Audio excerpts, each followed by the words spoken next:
Essa é uma série de 5 vídeos em que estamos retomando as 5 grandes histórias do método Montessori. Na primeira grande história, nós vimos a aparição do universo.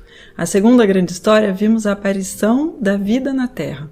E na terceira grande história, a gente falou dos 3 dons que caracterizam o ser humano. Fê, o que vamos ver na quarta grande história?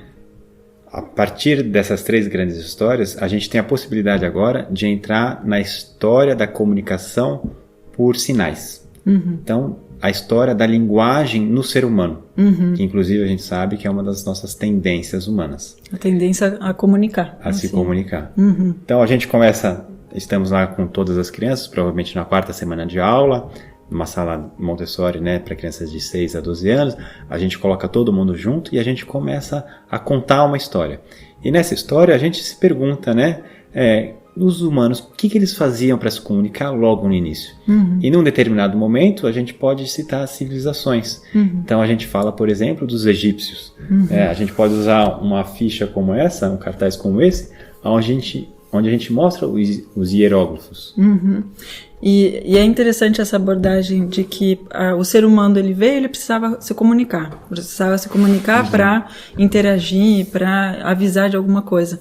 E como a gente fala da escrita, né, na civilização, a gente valoriza também. E a criança ela tem um respeito, né, um olhar como populações super-heróis que contribuíram ao que é escrita hoje. Então, se a gente for pensar, né, pelo menos o que eu tive no meu ensino, na minha escola, quando eu tinha aula de português, eu comecei a aprender direto lá as regras de português, redação e outras coisas. No Montessori, primeiro a gente dá essa visão geral e só um pouquinho mais para frente que a gente vai entrar ali na língua portuguesa. Então a gente fala das civilizações, como elas se comunicavam, como surgiu, né, o nosso alfabeto, né? Esse aqui que pode não parecer, mas foi o A, né? Inicialmente ele era assim de lado e depois ele ficou da maneira que a gente conhece.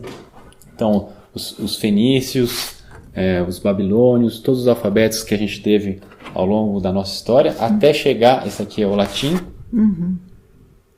até chegar no nosso alfabeto, como a gente conhece hoje. E a escrita, ela contribuía a um problema que estava acontecendo na época, que as pessoas começaram a ficar cada vez mais juntas e começaram a se ter contratos, a se terem promessas, né? E aí a promessa falada não era mais necessária, então precisava escrever em algum lugar. A gente precisava de traços escritos. Então, se eu estou aqui com a Emily, eu consigo falar e ela consegue ouvir. Mas se eu preciso passar alguma informação e eu não estarei presente, eu consigo, hoje, de muitas formas, mas antigamente eu precisava deixar esse traço, de repente, escrito numa pedra, num papel, numa folha, e de alguma maneira que essa informação, que essa história conseguisse ser passada para a Emily no momento que eu não estivesse. Isso, e outra necessidade era, por exemplo, vamos supor que a gente fale alguma coisa agora e que a gente se ponha de acordo com qualquer coisa, né?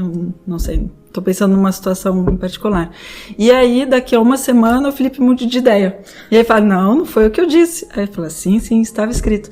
Então, o que é interessante é que a gente traz a linguagem através de um problema, uma dificuldade que o ser humano resolveu, e isso traz tanto a curiosidade da criança, quanto a gente sabe que nesse período a criança precisa de super-heróis, né? Ele vai ficar muito impressionado com super-heróis, a imaginação e a confiança na nossa capacidade de resolver os problemas que vão vir no cotidiano. E falando em traços escritos, nós temos artigos no nosso site. Então também deixamos, né, nosso rastro pela humanidade com artigos que são ligados aos vídeos que produzimos, a esses assuntos de Montessori, desenvolvimento infantil, até mesmo das grandes histórias.